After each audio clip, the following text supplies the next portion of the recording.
jokes, yeah, you're insightful, but are you likable? You got jokes, you're the host, stand up. Are you likable?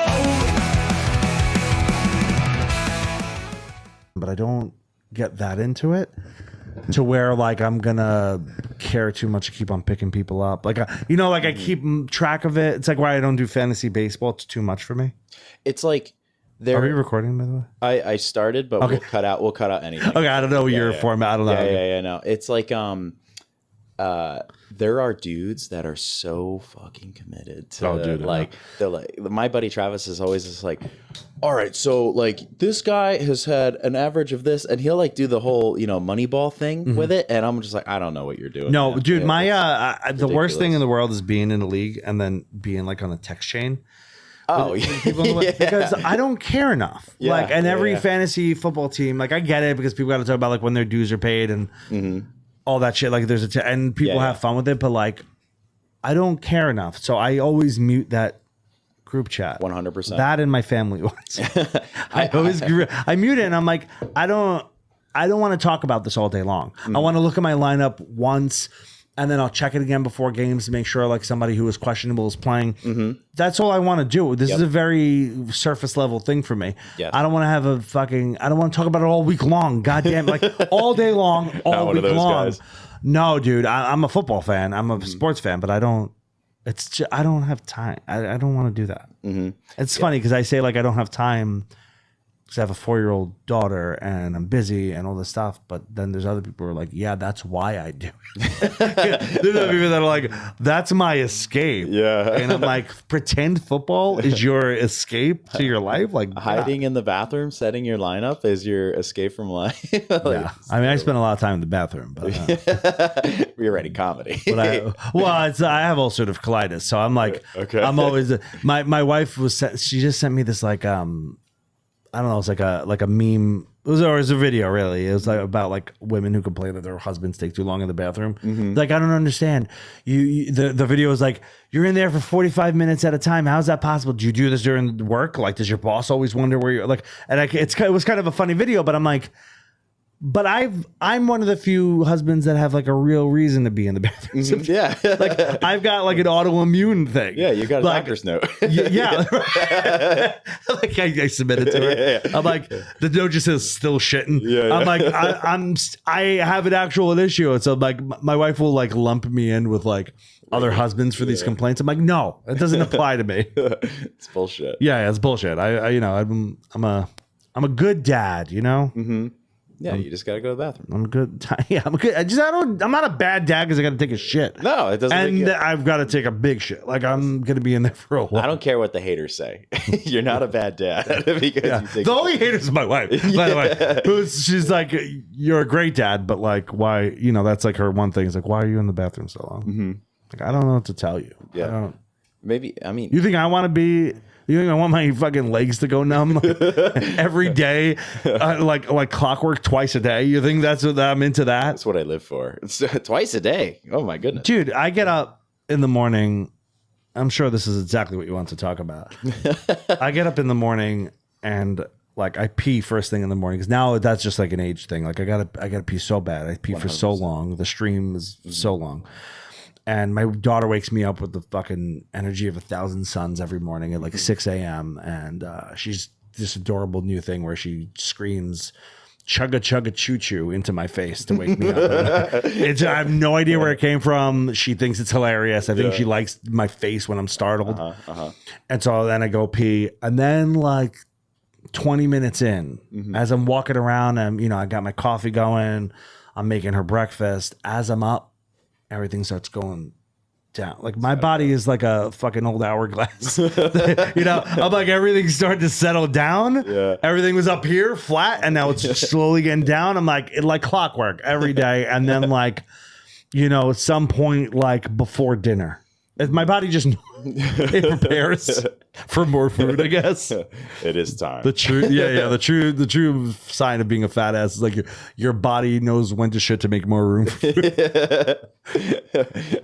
You just got some like Amazon worker in your body, like looking at a clipboard. Yeah. We got to put all this stuff out before we continue. Yeah, Like, exactly. And just like an Amazon warehouse, the shit's on fire like twice a week. Yeah. Mostly robots in there too. Yeah. There's all sorts of shit going on in there now because, Everybody's underpaid. everyone's, yeah. And my doctor's like, we're going to need some extra equipment in here. This is not in good shape. Yeah. Terrible. I'm going to do the intro.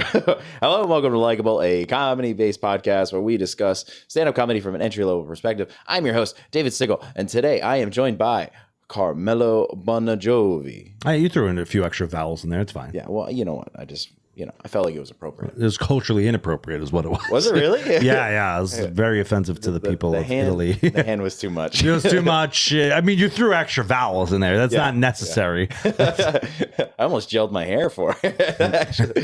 That was what is that thing called when people start? There's a term for it when people like unconsciously, like there's a video of Quentin Tarantino doing it, like trying to talk with like a black accent, what's that called? There's like a term for it where people like automatically, let's say they're talking to like a Mexican dude and they're like they just put on a little like broken English thing, what's that? There's a term for that. I don't know what it is, but Louis got a great bit about that. Have you seen? No. I mean, okay. Yes, I've seen. Have you heard of this guy, this upcoming comedian? Putting me on Louis C.K. Yeah. But no, I don't remember that bit particularly. But like, there's a. I think it's a part of the new hour, but he has this thing where he's just like, the news people will be like, all right, today in Brooklyn, New York, a couple Latinos, Latino, like he does that, and then he goes back and he goes, you don't do that with like, African American. Yeah. You do it with like people with like non-American accents though. Yeah. I did that growing up though because I grew up with like Italian immigrant parents and aunts and uncles, and like I'm not super fluent in Italian, but I can hold a conversation in like the Sicilian dialect. Okay. And but like sometimes they would just talk too fast for me, and I'm like lose it, and I would just be like, no, I'm not trying to say it. I would do it. So basically what you just did to me, I would do it sometimes because that's how they spoke. And I'm like, this is my culture. Somehow I'm being offensive to my own culture. I saw this reel of this white guy talking to his Latino wife, and he was like, yeah, so now the electric panel, like you just have to flip the breaker and it, it'll get electricity to the house. She goes, I don't know what you're saying. And he goes, oh, I'm sorry, you don't understand. She goes, no. And he goes, the box in the corner, you make a sparky.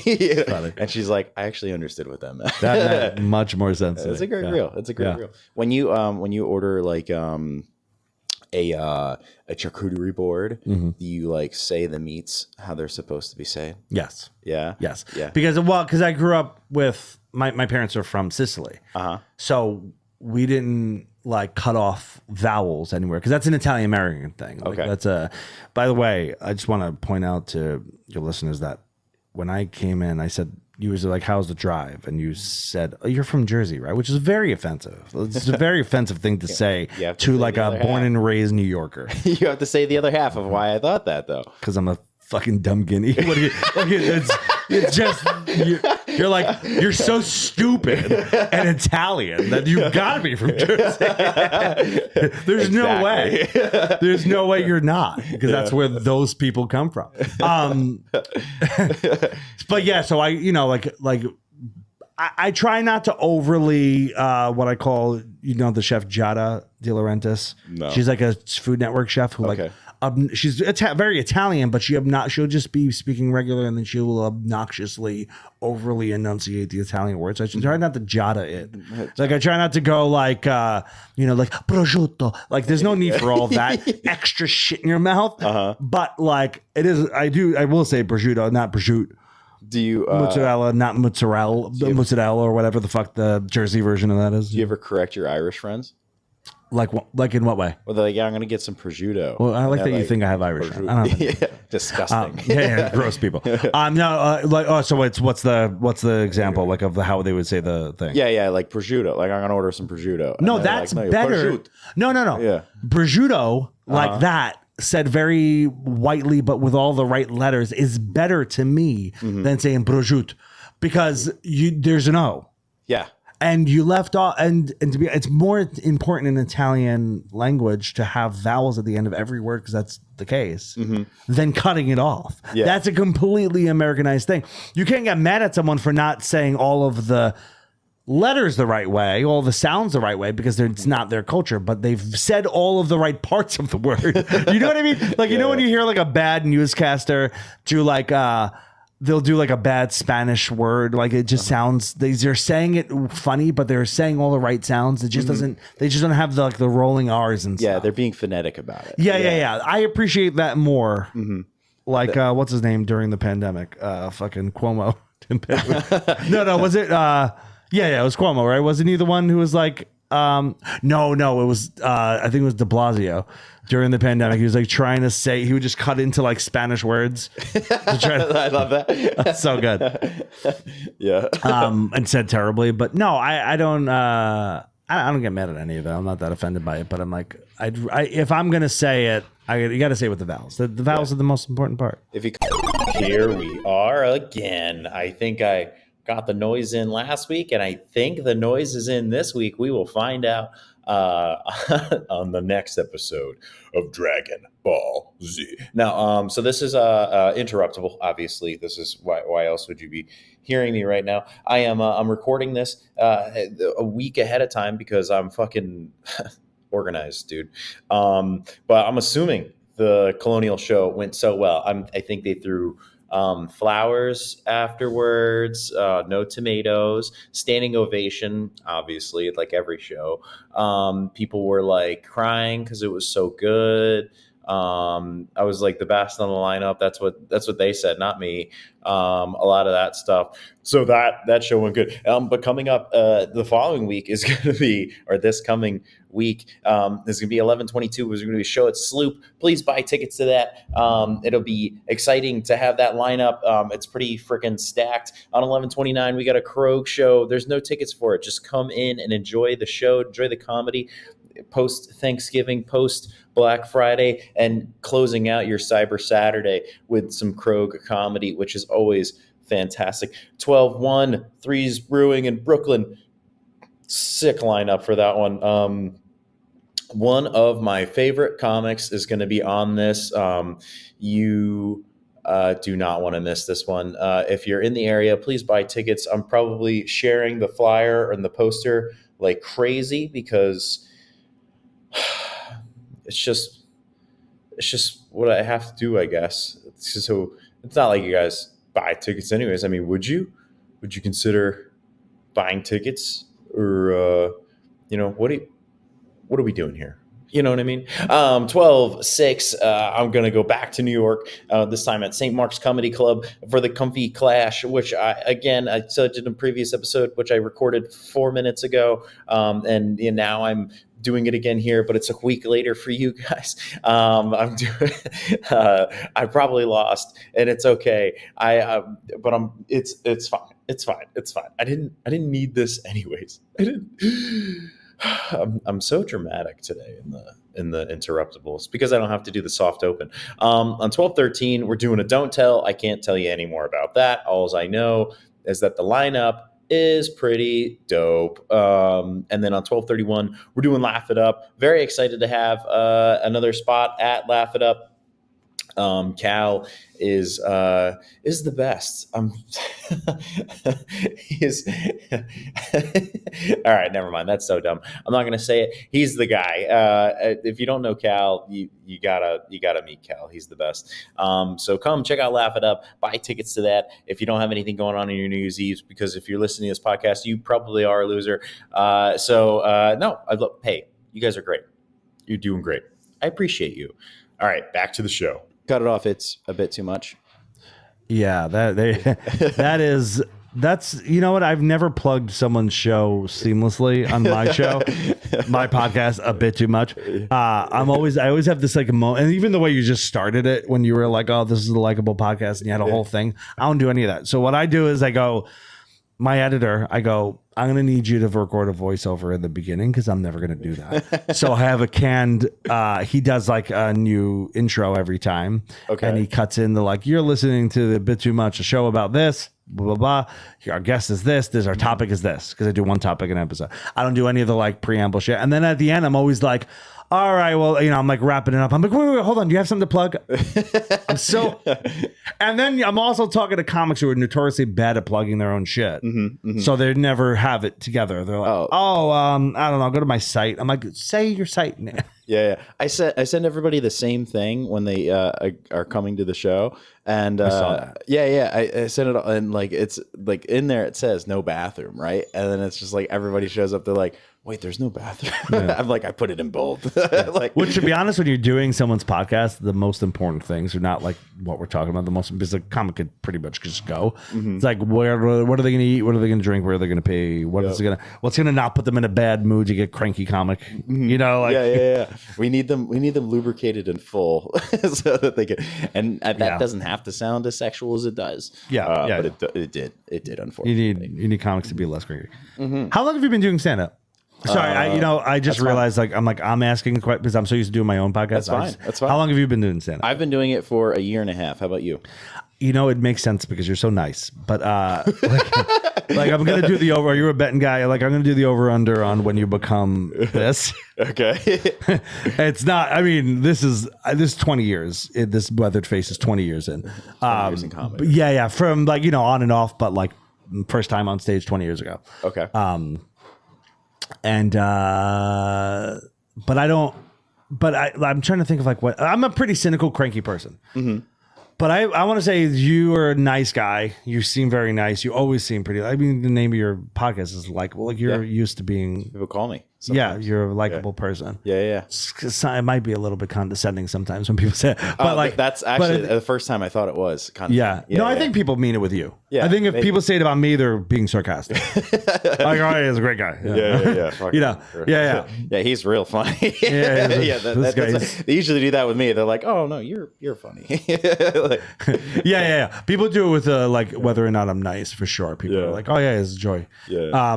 But you like, I'm gonna say it's gonna beat you a little bit. Like I'm not saying you're gonna become a piece of shit.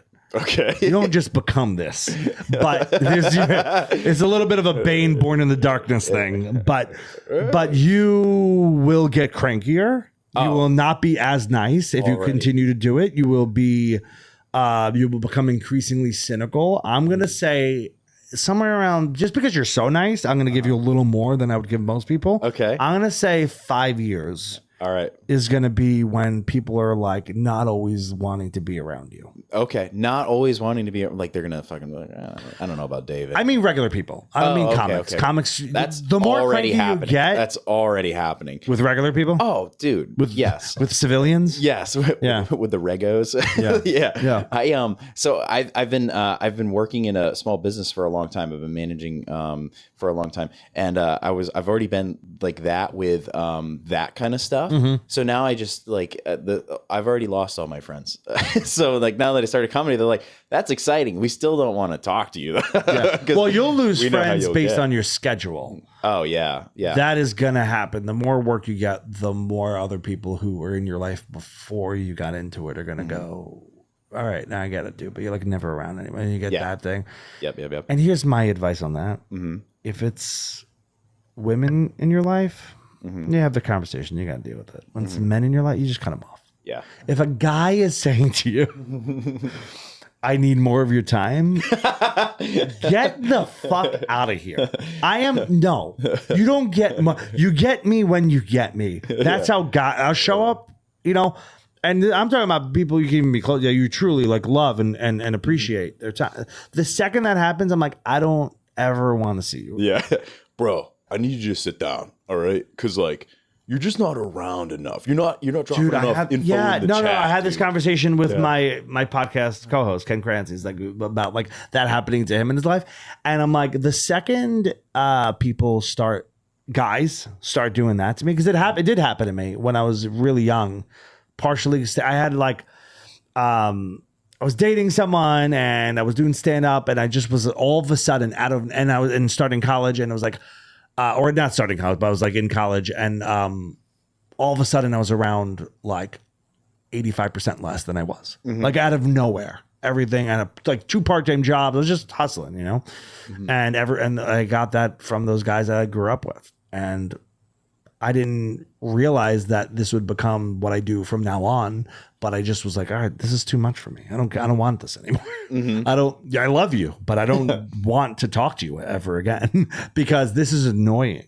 It is, and I don't need that. That's girlfriend shit. And I don't mean that some fucking phony alpha, like, oh, you gotta be a man. I'm not, it's not about that. But you're being a bitch. You are. Like, just stop. You'll see me when you see me. Like, and if you didn't say that, I'd want to see you more. Yeah. But the second you say that, I'm like, this shit's clingy and weird, man. I work all the time. I'm not hanging out with you to get shit about how I'm working all the time. Yeah, and look, I've had like my career path. I've had a few streams of like my career path, but they've all been pretty social, exciting, cool things. I worked in advertising for years. I was a creative director. I was like on video shoots, working with like, you know, actors and shit. And then I had stand up and all this stuff. So like, I guess I get also like fill up my like social cup in a way. And like, I don't totally. It's like I don't really need friends. Like I'm tired at the end of you're all. Not of it. isolated. You know, you're fucking out there talking to people all day long. Last thing you want to do is talk about your fucking feelings. You know, like it's too much. I don't want to talk to anybody. My daughter and my wife are the only people who get to hear about my feelings. Hell yeah, that's it. That's it. My daughter, by the way, 4 years old, could break me by saying 5 words. I will full on fucking straight, like in ways that like I was like. I believe I was truly dead inside for a long time. My daughter, there is a fucking there's a heartstring that she literally has the fucking her hand on. That if she said something tomorrow, I could if I tomorrow morning I see her, she could just say something. I would just cry. And I don't cry over anything else. What is it like? You're not around or something like that. I mean, I am. I'm very hands-on. I just like no, it's like kids, you know, just like things that hit them that you don't know that would hit them. Like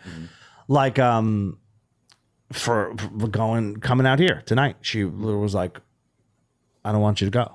And I was like, it's just like hearing those words in that little voice, like, I don't want you to go. Like, I went to California recently, and she was like, I'm going to take your keys so you can't go to California. I'm like, that's not how planes work, but but I'm going to go. Yeah. Like, none of my travel requires my keys.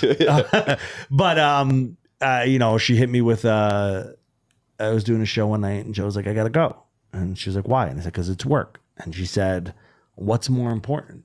My 4-year-old. What's more important, work or me? And you gotta say you, and it is her. But I'm like, but how do you answer that? Because then when you say you, then she goes, well, then don't go. And that's 4-year-old logic. It's deep, but it's also simple. Where do you think she learned that? Emotional manipulation. I don't know, but I'm dead inside, so not me. Yeah. Do you think it's genetic? Like the she's like an emotionally intelligent kid. Yeah. Do you think girls are born with that?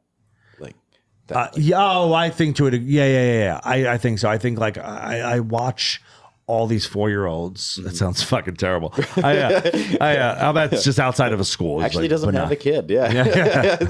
I have a kid that I found. It's in my possession. There was like a bunch of kids. Yeah.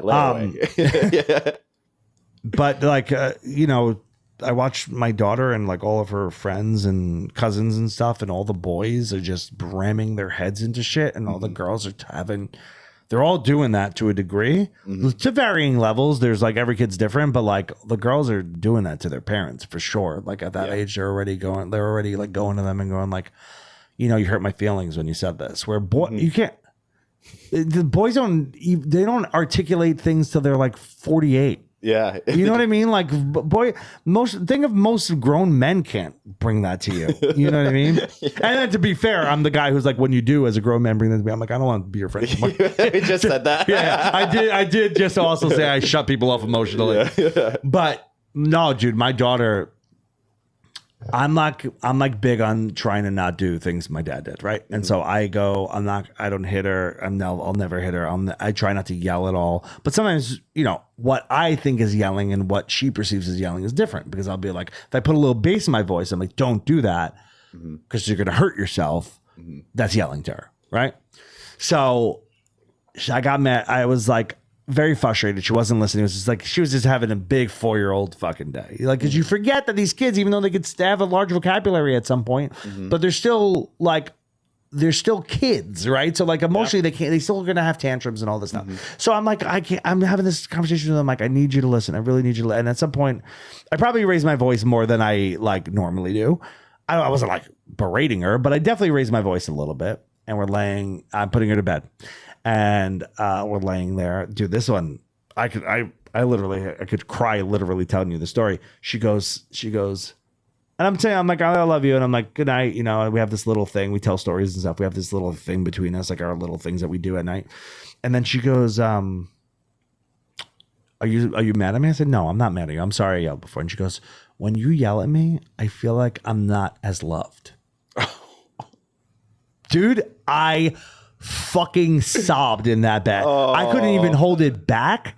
Because I don't want her to see me crying, you know? And I was like, and it was in the dark because I'm putting her to bed. I'm like laying in her bed with her, like, you know, I'm like rubbing her back and I'm just being like very tender. And she says it to me. And I was like, and she's like, then she goes to me, she goes, I'm only 4. Dude, what is this kid reading? No, yeah, this kid, she's pretty, it's kind of insane. But she's like, I'm only 4. I don't always know. And she's probably heard us say that to other, like if somebody else, like let's say a grandparent, like she's 4, she doesn't know, you know, like that kind of, she's probably, a lot of it's like just modeling. She's just repeating what she's heard us say, but she used it on me. Yeah. And I was like, and I'm like tearing, and she's like, and I'm like, I know, baby. But when I said, I know, baby, I'm a cracked voice. Yeah. And she's like, and she goes, and I could see in the like silhouette of her head, like perk up, and she goes, are you crying? And I was like, no, I'm sad because I made you feel bad. And she's like, and then she goes, oh, daddy, don't cry. And she's like, why? She's like trying to find my face to wipe tears. She's like, I feel her little, she's like poking me in the eye. And then and she's like, don't cry. She's like, I'm okay. And now I'm like, oh, this is even worse. Because now she's like consoling me. This is like almost inadvertently manipulative on my part. You know, I'm like, she's in power. Yeah. Dude. I'm a fucking sucker, dude. Yeah. That kid's got me wrapped around her finger. Just like I can't even help it. She's like going to sleep to this noise. Just the sound of a broken man, of a broken middle-aged man. Most people have a fan. She's just got like hot breath. Yeah. I was like, I'm sorry. Just crying. Dude, she just breaks me sometimes. Damn. Well, that's why I'm never going to become a parent. I don't want anything. For every one of those moments, there's the other. There's the opposite. You know, there's the like amazing. When I pick her up from school, there's this like little hill. She runs down the hill and leaps into my arms. That moment, I don't have many happy moments. That moment, for that heartbeat of a second before she like then starts talking to her friend and it's all hectic again. For half a second, I'm like, that is the whole fucking point right there. Yeah, that's cute. That's the whole thing. Right there, that little moment. Being a dad made you start, like, it slows you down. You don't, like, you know, you become a dad and you're like, oh, I'm late to everything. I can't do as much as I used to do. It slows you down. But I think in a way, it's like a nature's way of going, like, you got to slow down a little bit. Like, what, you're going to kill yourself and you're miserable and you're working all the time. It's like you need to like stop for a second. I'm starting to just really like appreciate some like old man shit. You know, like I pulled into this town and I was like, I sound like an old lady. I sound like an old Jewish woman. I was like, what a cute town. I never talked like that in my 20s. I'm like, this sounds so cute. Yeah. And like now I'm like, dude, to me, if I spend all day with my daughter and then she goes to bed and I can go outside on my deck and have a fucking bourbon and a cigar. Literally, I'm just the happiest person in the world. That's why. And silence. Like, I want to be in the dark. Okay. I don't want anyone near me. Yeah. I mean, if my wife comes outside and has some wine, like, of course, I'm not going to be like, go inside and need my silence. But I want to be with her too. But really, going out there, like, it's kind of dark. I got just enough light to see how much bourbon I've got left in that glass, and I've got a good cigar. Dude, I spent all day with my daughter, and then that's how I'm ending up the day. That's a perfect day to me. And perfect day does not involve stand up. I don't think it should. Yeah. No, it's not. It doesn't involve work at all. Stand up could help you get to the perfect day, but yeah, I don't think the perfect day has to have You stand gotta up. do a lot of stand up for that. You know, Yeah. yeah, we gotta hustle. Long way to go. You need like six, seven side hustles. You know? Yeah. Did you do the 6 and 7 thing on purpose? Is that? Oh no! No. Do you think I know what any of that means? Damn it! You think I know what any of that means? I was like, it got karma. It's crazy. Believe me, a trend will never get me. Yeah. I'm not paying attention. Yeah. I mean, I am only because like I'm on TikTok because of my podcast, and it's the fucking it's the only place we get attacked. Me and Ken get attacked over like we just will talk about. I had a thing once like on Thanksgiving. I'm big like I love cooking. I had a thing last Thanksgiving where I was like talking about I'm like you're an asshole if you're talking politics at Thanksgiving, especially at my Thanksgiving, because I was just saying like how seriously I take my cooking. And then if I bring that turkey to the table and you're fucking talking politics, I'm mad because I'm like I want everyone to talk about the food, you know. And people were like berating me on TikTok because they were like, well, shit's real serious out there. And I'm like, I'm talking about my Thanksgiving. Yeah. I'm talking about my turkey. I don't give a shit what you people do with your dry ass turkey and your politics. Okay. Yeah. I'm talking about my 24-hour brined turkey that's juicy and amazing. That should not have politics involved because that turkey's fucking phenomenal. I don't get how people can see somebody having a great day and they're like, you should be upset because this is happening in the world. Yeah. And you're a piece of shit if you're not. Yeah. And it's like, fuck you, guy. Oh, people do like that. They like dragging people down. Yeah. You know, it's like, I think people don't care about an issue unless it affects them. And they don't, I think a lot of people generally don't like seeing other people out. And you'd think we'd have it figured out as comics, but comics are miserable too. Yeah. And they don't want to see you more successful than them. It goes across, you know, it's like comics don't have that figured out. It's been interesting for me lately with that situation going on. Just With the other comics? yeah, you know, like I don't hear anything directly, but I do hear things like, you know, a lot of people are like, he's only been doing it for a short period of time. How's he doing those spots and all that kind of stuff? And like, you know, I didn't mean for you to hear that. No, I said it on your podcast. You tagged me on TikTok. I don't even have TikTok. It's like at this douchebag. Yeah. It's it's bizarre, right? It is weird. It is weird. You know, Cal likes me for some reason. I don't know why. Cal Getter. Yeah, Cal Getter. How you doing, folks? You know, How's like it going? Yeah. All right, buddy. Here's my favorite part of Cal is when he calls you to do his club, which I fucking love that place. Does he call you or DM you? It's text message usually. Okay. Oh, don't get me started. Me and Cal have a whole fucking like. There's an email chain before I ever got booked at Cal's club. I got recommended to him from my buddy Kunal, and I was talking to him, and I was like emailing. This email chain was over a year long before he ever booked me. That's totally Cal. But his first response was like, "Yeah, I'll have you. What's your availability?" I give him my availability. So we have a running joke. I'm like, Cal, you're like the hot bitch I was trying to get. And then every once in a while we run into each other and you let me get some, but then you ghost me. And I was like, that's what I feel like a relationship. But now he's my buddy and like, I don't, you know, now we talk more and please, he's been so good to me. Yeah. But I love when you get the call from Cal for his club because he's like in a good mood, or the text or whatever. He's like, hey, here's what you're doing. You're available this date. You're opening for this guy. Great. Perfect. Minimalist guy. He won't even tell you what time the show's on. You got to look it up on the website. Yeah. You get that much. I usually get, are you free this day? Yes. Booked. Done. Good. Yeah, he just leaves me on red. I don't know if I'm hosting. I don't know how much time I'm doing. I don't know any of that. Yeah. No, it's minimalist. It's really like I got to look at the site and see if there's other people, and if I'm the only one I know, I'm doing that kind of thing. But I don't mind that because again, not looking for friends. Yeah. So like I don't mind the minimalist conversation. But then if he calls you for something outside the club, it's a different phone call. Hey, buddy. He's like all distraught. Hey, buddy. And I'm like, hey, what's going on? All right, here's the deal. We got a show out in the woods, you know, insert giant headliner's name, you know. Have you talked about that? The fucking massacre in the woods that we did? No. You have no, you know what show I'm talking about? Massacre in the Woods? Yeah, the Sebastian show.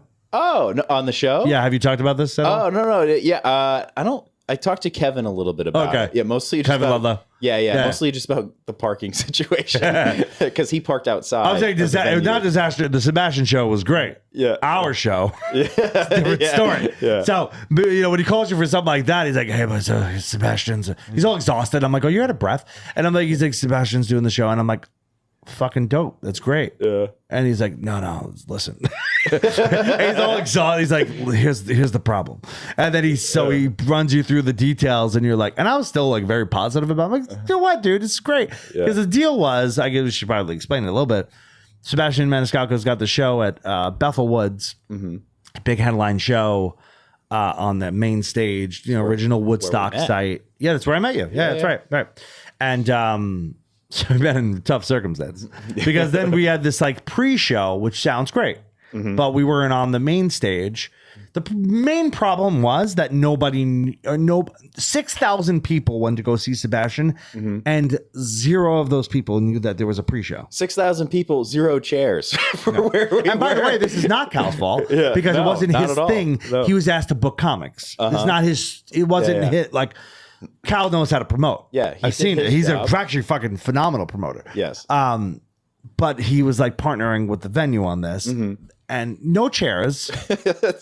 12 people standing in a field, a football length field. Like literally, I'm going to say more than a football. Yeah. I'm going to say that was football stadium size, not football field, like not 100 yards. That was probably like 200 yards. Yep. And we see ants in the distance checking in and walking around because if you've ever been there, that what's the venue again? I said Bethel Woods. Bethel Woods.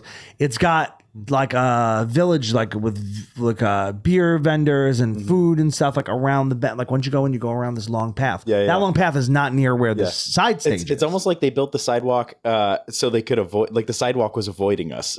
Yeah. Like, I don't want to. They built it custom to avoid us. Yeah. And so no one's coming this way, but we're watching 6,000 people go by throughout the show, and the show and the stage we're on is a cool little stage. Like it's got real tech and shit. It's like, and now I'm like, as I'm there and I'm seeing how no one's coming down, I'm like understanding why he was so exasperated when he was like, no, you don't understand, buddy. No one's coming. They're coming, but they're not coming to us. Yeah. And I'm like, it's around that fucking stage. And literally, when I was on stage, you hosted that, which God bless you. Jesus fucking Christ. Barking for 10 minutes. Yeah, it was, you literally spent the first part of your set barking, trying to get people, and you got a few people to stop. Yeah. And then there was people walking across at one point when I was on stage. I was like, stop walking. I was like, there's 12 people here. You're 14. That's if I gotta watch anyone walk away from how little already here, I'm gonna fucking kill myself. Simon says stop. But it was a fun night because we made, a buddy of mine came out to the show with me. You provided beer. Yeah. That was great. That was a sick hookup. Yeah. And so, it was one of those situations where it was like almost like that kind of stage looked like a music festival stage, like a little tent in the back. Yeah. Legit stage with tech, and they got a guy running tech, and that guy running tech. He looked the way we should have looked. Like he was so fucking miserable. He does that every weekend. That's his gig. He's like, I'm doing all this work just for nobody to listen. But what does he care? He's not the act. I get that. You're running tech outside at where Woodstock happened. I mean, maybe he's been there since Woodstock. Like that guy was, maybe he's been there too long and he's just dying. We're watching a guy literally die. But like his spirit definitely did. he was like a nasty fuck dude. Like he was my buddy who came with me. He was like, at one point, my friend said to the guy, he said something like, "Oh, do you know where the bathroom is?" or something like that. And then he gave him an attitude. And then later on, the guy was like, "The show's done." He told my friend, he's like, "The show's done." He was like, "Gotta go." And he was like, "Oh, all right." And he's like, "What's the matter? You can't find your mommy?" That's what he said to him. What? My friend's like this fucking Italian dude who grew up in Staten Island, and he was like, I was like, "What the fuck, bro?" He didn't say anything to him, but he was like, "What the hell was that?" I'm like, "I don't know, man. That was weird." We had a lot of weird interactions. Yeah. In and around that town. We went to dinner before him. Everyone was giving us an attitude. Like it was a weird town. Oh yeah. Well, I mean, it's the whole place is based off of that, and I want to say there's like a casino or a racetrack nearby, and then it's just. But you wouldn't think it is based off of that. Like A lot of Hasidic Jews in that community too. You drive through what I would call Hasidic Amish town. Like it's like Lancaster, Pennsylvania, but Hasidic. Yeah. Like it's like no. We saw an accident on the highway where somebody skipped over the fucking rail and hit someone oncoming on the other side of the highway. And they were both Hasidic Jews. And then the cops were. This literally happened as we were passing, as we were in traffic. The cop car pulled up. And the cop was an Hasidic Jew. No fucking way. And I was like, wow. Do they have their own police So force? that's got to be it, right? Yeah. Or he gets out of the car. There's he like no way. switches hats. He puts a shawl on. Scott shapes some curly cues to his Like, fucking. I got to take care of this. Yeah. They were actually like long hair in the back that he flipped over his ear in the front. He does that like crouch and kick thing on his way over to the car. Yeah. His real name's just like Hank. Yeah, but I don't know. It was weird. So you drive through all that, and then you get out there, and then the town. There's a town, like part of the town, I guess, or maybe technically not the town. We went to eat at this place, cool little like tavern place.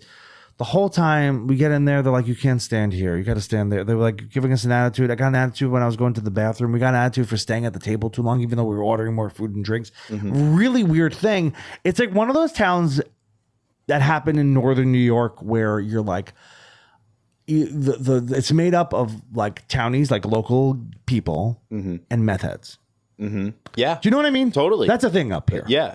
I think that's what that was, to be honest. Yeah. Because everyone, all the waitresses look like they were on meth. Yeah. And if you don't have the curly cues, then you got to they think you're a meth head, I think. Yeah. You know? Yeah. Like, well, the places where like you're going to eat, you're not really sitting down next to like Hasidic Jewish people. That's not there. They don't do that, do they? No, I don't. Sometimes they don't just go out for a beer. That's Yeah. that's not a thing. I don't know. Am I being offensive? One of the most offensive things I said about Hasidic Jews, and I'll share it on here, was I was sitting on some rocks with a friend at like a. That sounds like an Hasidic Jewish park. activity. Sitting on rocks. Well, I was at a state park. All right, I'm watching the water go off the waterfall, and there's a giant rock at the top of this waterfall. Yeah, and then there's another giant rock on the other side of the water, and a Hasidic Jew, like in a full suit, just jumped from one rock to the next.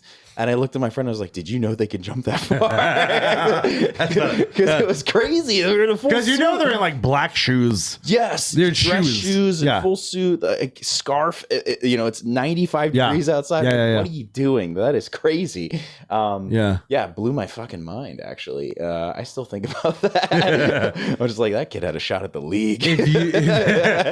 Kid's got ups. If you've been near Hasidic Jews, there will always be a moment that'll go, what just happened? I lived in Brooklyn for a long time. There was this area of Brooklyn, super Hasidic Jewish, and I was doing one of those rideshare things where you like drop off the car and pick it up, like rental car things, where like it's just like a lot, and it's just like, you know what I mean? Yeah, like a zip car type thing. Yeah. And so I go to drop off a car in this lot at night, like late at night, and dropping off the car, and I noticed there's a lot of Hasidic people just like walking around, and it's pretty late. It's like 10 o'clock. Late for like, it's a bunch of kids out. Like, and I go to my car, and this is the weirdest fucking thing that's ever happened to me. I turn on the car, and my headlight, I go to turn off the car, but the headlights are still on. And I notice a bunch of like Hasidic Jewish kids just like come into frame, like I was filming it. Come into the headlight stream, like 17 of them, and I was like, it was like a Jewish children of the corn, children of the matzah. They all like came into the headlight stream, and I was like, the fuck, and then they all walked and came and surrounded the car, and were looking at me like I was a fucking way zoo animal, and I was like. And I like so much so that I couldn't open the door without fucking jabbing one of these kids in the face, right? So I was like, I'm on the other side. I'm like, I'm gonna open the door, and the kids said nothing. There was like, and I'm like, what the fuck? And so I get out, and I got an Uber coming to pick me up, and I'm waiting for my car. I sat in the car at first, and then I get out, and I notice there's like a van pulled up. And these Hasidic Jewish guys are taking out live chickens, and they're in cages, and they're bringing the chickens into this like fucking tenement, this like apartment building. It's not a butcher, it's not a shop. This is like an apartment building at 10 o'clock at night. They're holding cages of live chicken, and the chickens are freaking the fuck out, rightfully so. You were that chicken, essentially. Yeah. You in the car is that chicken in the cage. The chicken's like, fucking juice! They're everywhere. Right? Like, I'm watching this, and I'm like, what is going, like, what's happening? And I asked my buddy Ken Krantz, I was like, what do you think that was? Mm-hmm. He's like, I have no idea. He's like, I'm not Jewish enough. I don't know. And I was like, what is, like, what was that? Because it almost looked like a sacrifice was happening. Yeah. But I'm like, I'm sure it was like they just get live chickens. But like, wouldn't it be weird out here in New York if you saw live chickens? Because people have they have chickens and that's how they have their eggs. Yeah. But I didn't grow up with that, and that's certainly not what was happening in Brooklyn. I don't think was that happening in Brooklyn. Did they have live chickens laying eggs in their apartments? Access to the tunnels through maybe they went down in the building instead of up. Wasn't that do what? Thing? I don't. They raised chickens. Yeah, underground. In the underground. Yeah, Yeah. Oh, is this a thing? Subterranean chickens. You're thinking of the subway people. I'm thinking of Ninja Turtles. yeah.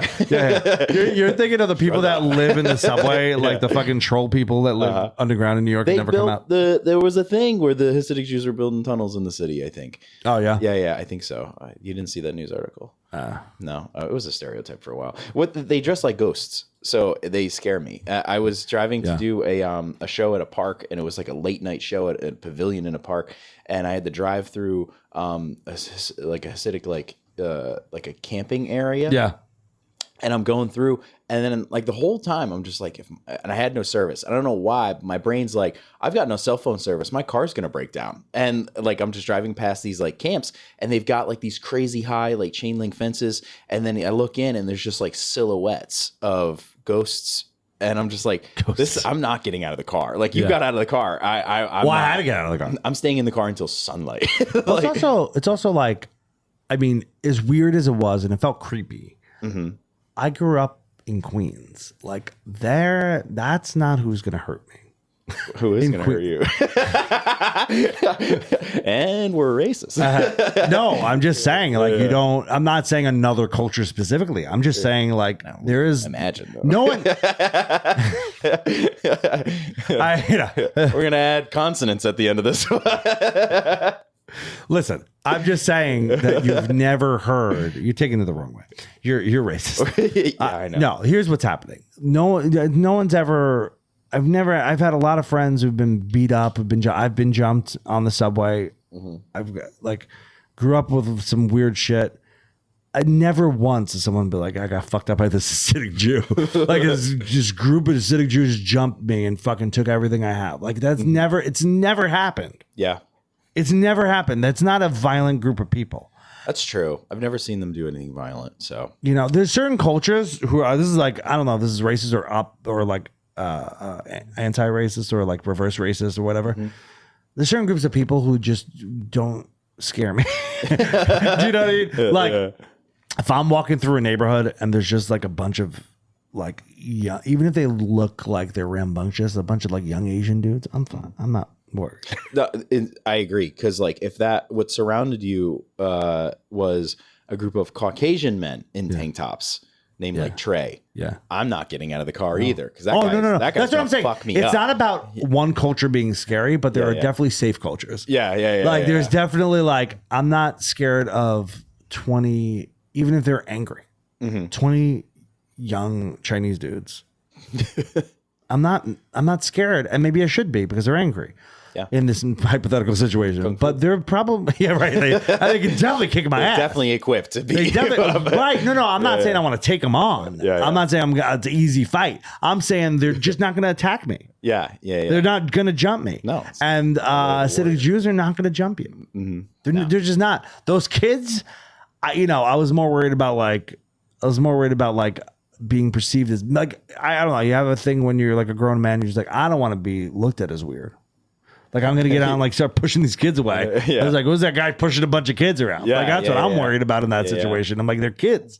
Yeah, well, it's also like if you're maybe a fish out of water in a certain case, you don't want anything to start because you might look like you went there to instigate something. Yeah. Yeah, and that's also a problem. Yeah. Sure. And this is probably especially like right now. People would be like, "Oh, you know, the fucking Rittenhouse, the Hasidic Jewish community, like, what's exactly, no, it's like but there's, I grew up in Brooklyn. Well, I grew up in Queens. I was born in Brooklyn, grew up in Queens, and I lived in Brooklyn again. And like, I don't know things. It's like out here, like the only, what scares me out here, like the woods.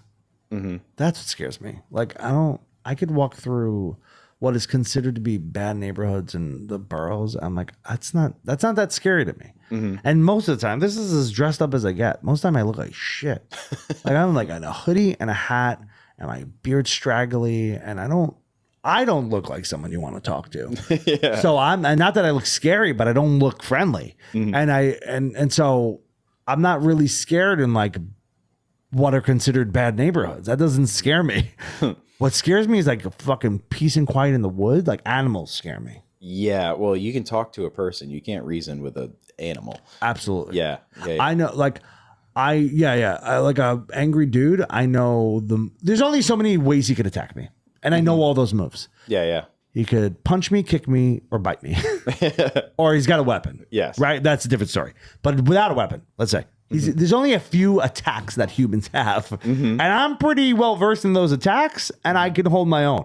Mm-hmm. What do I do? And I'm not even talking about bears. Mm-hmm. I'm not talking because, you're dead. If I come across a bear, I die. That's just how it goes. It's game over. I'm not talking about that. I'm talking like raccoons. Okay? I'm talking little, for like half of them are zombies, right? Half of them have fucking rabies. Yeah. And they move too fast. Mm-hmm. You ever see a video of a guy like someone's Ring camera and they like walk out of the house and a rabbit or raccoon just starts biting on their jeans? Mm-hmm. That's fucking horrifying. Yeah. I don't know the moves of a raccoon. They can move up and down, left and right, and with claws and teeth. And I don't know how to defend against any of that. Yeah. Animals that travel in packs. Yeah, that's terrifying. Dude, I don't throw out my garbage after 7:00. Like I don't. My wife thinks I'm such a rightfully so. I am such a pussy because like when the sun goes down, the situation I live in this community where like you can't have garbage cans in front of your house because unless you have a private garage and you can put them in there, you can't have them out because we have a lot of wildlife. So there's dumpsters at the end of the block, like a gated dumpster thing for the community at the end of the block, each pod of the community, and so I have to go down the block and throw out the garbage. And I'm fine walking down the block, but when I open that gate, because it's happened a few times where there's just raccoons in there just feasting on like chicken bones, Mm-hmm. And one hissed at me once, and I fucking shit myself. I was so goddamn scared. Bag goes up. I was so So I opened the thing. I opened the lid to the dumpster, and I go to throw the bag in, and in the same motion I throw the bag in, I see that there's a raccoon. I'm actually throwing the bag at him unintentionally because I just did it so quick. And then it was and it made this like sound that I've never really heard before. It's not a cat hiss. It's like a guttural. It's a zombie. Yeah. Raccoons are zombies. I'm fucking terrified of raccoons. And I jumped back and I didn't hit anything and I hurt my neck. I don't know what and I came back like holding my neck and my wife's like, "What happened to you?" Like, I was like in pain. I was like, fucking raccoons, man. And she's like laughing at me. I'm like, you don't go out there. Don't tell me. You know what it's like on these streets. I literally think of raccoons as gangs. Yeah. You know? Yeah. I'd rather walk through an actual gang. I feel like I could at least be like, don't worry, I'm no trouble here. You know? The raccoons are just like, so many of them have rabies. I'm fucking terrified of raccoons. Yeah, a gaggle of raccoons is quite terrifying. Yeah. Seriously. Yeah. I don't know if there's anything. I'll say it. I don't know if there's anything scarier than like 7 raccoons coming at you. I had one living in my wall recently, and I was telling my family about it, and they were like, "Nah, it's bees." And I played them the audio of this thing scratching. It was like, no, it was a. So fat and snoring, and there were bees in the wall. I'll say that, but raccoons eat bees. So you live in a tree? No, it's an old house. So there's bees and raccoons. Yeah. Some siding, my friend. Yeah, well, are you renting? No, but sure, it's on you. Yeah, it's a family house. But like, there's bees, and they eat the bees, and their fur and their fat is just so thick. The bees sting them, and they don't feel it. So they're just like impenetrable monsters to these bees. And the fucker was so fat he was just sleeping in the wall, rattling the wall, and I'm like, I can spray bees. Like, what am I going to do with this raccoon? You die. Yeah, you get rabies. Yeah, it's in and a if house. you don't get to the hospital fast enough, you die. Yeah. Rabies is fatal. This is literally what I think about all day long. I'm like fucking Harvard, and I'm telling my daughter, I'm like, don't fuck. If you see a raccoon, fucking run. I'm running from skunks too. They're terrifying. So yeah, skunks. There's this skunk who's like pretty much lives with me. Like he has my house. He's like just always around my house. Yeah. And again, I'm not a guy who had wildlife. Like we had squirrels and mice. That's it. We had just rodents. I mean, I guess these are rodents too, like giant rodents. But like. Skunk scares me. Like the idea of getting sprayed by a skunk scares me. They're kind of adorable. They're really cute. They're cute. They're vicious. I live on a farm. They kill ducks and chickens and stuff. Yeah. Crazy. Yeah. But you know. But they're not really like vicious toward people. They just spray you. Yes. They're not gonna. You're not getting the attacked by a skunk is the spray. Yeah. They walk like an obese person in Walmart with the cheeks go. Oh yeah. They wobble. Yeah. Because their legs are short. Yeah. They got like wide bodies and short legs. Yeah. Yeah. Exactly. But raccoons are to me are just one of the most horrifying creatures that I think I would rather come across not a grizzly bear but a black bear. I'd rather come across a black bear than a raccoon. Grizzly bear, you play dead. Black bear, you try to get bigger. That doesn't make sense to me. I know. Well, black bear. I'm not doing that. I'm just going to tell you right now. I'm not doing that. Black bears are actually more aggressive than grizzly bears. I don't know if you know that. Yeah, I'm sure. I just feel like I could take one. You know? Like a small one? Yeah. A cub? Yeah. The mom is just going to watch. No, hopefully it's alone. Yeah. No, I want that cub alone. I don't, no, at all, I'm not doing any of that. And if a bear attacks me, I'm dying. Yeah, Revenant. It's going to happen. Oh, yeah. But it's a small black bear. It's not the giant. Like a grizzly bear, yeah. I like that, to me, that method checks out. Play dead. Yeah. I mean, you just get where you're going. But you anyways. think so? A pretty big sized black bear coming at you, they're fucking strong as fuck. You think I'm gonna step to him? Yeah, you just gotta get louder. And that's what they say. I'm not doing that. Yeah, louder and raise your arms. I'm not doing that, and I know that I'm not correct, but I'm not doing that. I'm not gonna be like, the fuck you. I'm not doing that. I'm not antagonizing a bear. Yeah, that sounds like the opposite of what you should do, even though I know it's on paper the right thing to do. You don't have anything else you can do. You know. I'm hoping it goes away. Yeah. A coyote ran past me when I first moved into the place, and it was scared of me. Clearly, it was like walking faster. Yeah. And I remember it was kind of funny. It kept on looking back at me like it was racist toward me. Yeah. And, I was like this guy. It's like a woman in a hotel hallway. She gets out of the elevator. It's like, don't follow me. I was thinking I had my garbage. I was walking toward the thing, and he ran across me, and I was like, at first I like. Stop. But then when I realized I was scared, I was like, oh, okay. And it was kind of like a funny moment for me. But I'm like, what if it wanted to attack me? It could. Yeah. What do you do? What do you do if a coyote attacks you? They don't go after big things usually. Yeah. But they can get aggressive and try to defend their territory. Fucking kick it, dude. Yeah. Yeah. Sure. Yeah. That's what I'm kicking. Sleeper hold. Fucking, my fucking old knees. I'm not kicking shit. You kidding me? I'm gonna try. I'll probably, if someone on the ring camera is gonna have me busted my ass, and then the coyote, I miss. The coyote jumps on top of me and rips my throat out. Yeah. That's what's happening to me. Happens to the best of us, actually. I don't believe I could withstand an attack of any animal that's bigger than a raccoon. Raccoon or bigger, I'm dead. Yeah.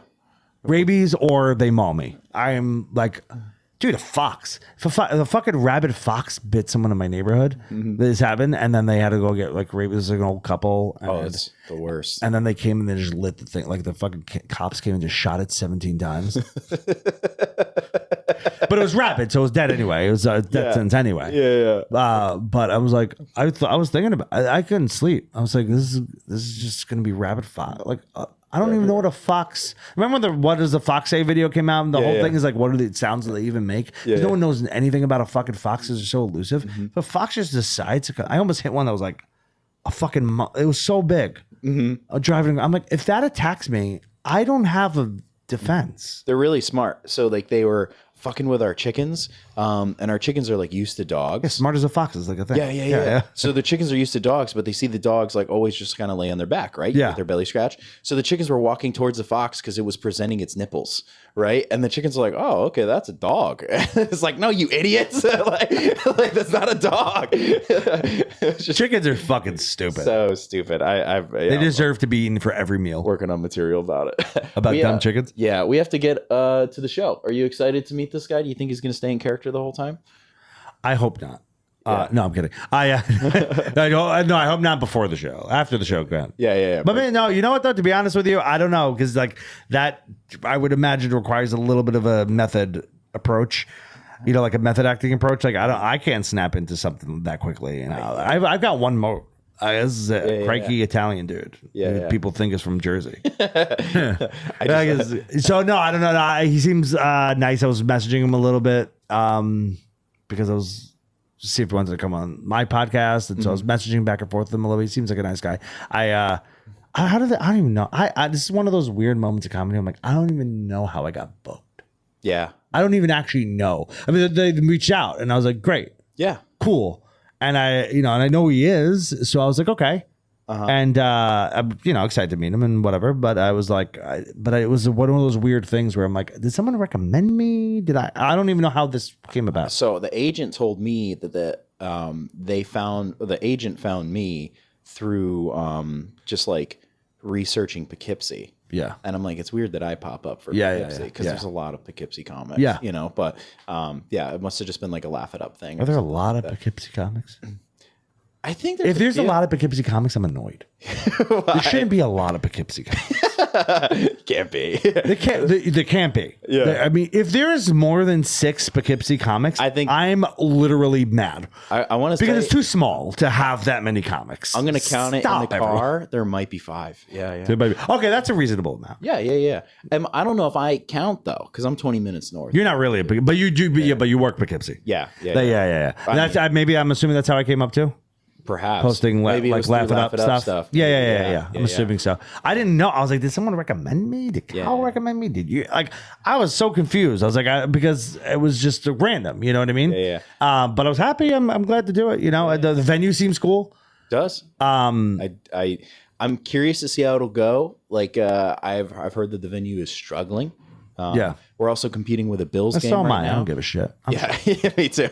My knees. You think I feel bad for a building? I'm struggling. The fact that I'm fucking here right now in here, and then I will be there, and I will have done both of those things. Like I'm out of the house and I'm not sleeping already is a fucking miracle, and everyone should be grateful, and everyone should thank me and pay me a lot of money for it, because I don't go anywhere. Outside of comedy, I do nothing. Besides chase my daughter and work and run from all I do. Run from coyotes. To be fair, I did. I kind of said it earlier. I'm not looking for friends, so like I'm not hanging out either. Yeah, I got one friend who's another dad, 2 friends, but there was another dad. Like we just kind of recently met, who I really like, and we're friends. And I tell him all the time, like, this happened by mistake. I wasn't looking for this. I don't want this. I like you, so we're gonna be friends. Our kids like each other, and I like you. He's the guy who came out with me to the show, the massacre in the woods. Yeah, he's a great guy. He's legitimately a good friend of mine now. But I was like, I'm not looking for this. If this happens by mistake, if it happens one more time, I'm gonna be really fucking pissed. Like if there's one more guy who I like enough to where I feel like a dick ignoring them, and I get another friend out of this, I'm gonna be pissed. I can't handle that. I don't want anyone. My dad says that to me all the time. He goes, "This happened by mistake." Yeah. All right, we got to get to this show. Yes. Likable is filmed and recorded at the Radio Free Rhinecliff. Thank you to Jen Hammoud and Matthew Rosenberg, our producers, and thank you to the Epicurean, which hosts us for each and every episode. Come in, stop and shop. Apparently, there's no water in the village today, so come and buy water. You'll catch us on the air potentially. Likable is a comedy-based podcast where experts in absolutely nothing, especially wildlife, and consider this your daily dose of questionable wisdom and guaranteed hilarity. We hope. Proceed with caution and a healthy dose of skepticism. Carmelo. Wow. I do think we're experts in Hasidic Jewish culture. That's actually, I think you're wrong. Yeah. I said wildlife. There it is. Clip it. Yeah. Yeah. Thanks for having me on, dude. It was fun. Yeah, this is fun. Yeah, you got jokes, yeah, you're insightful.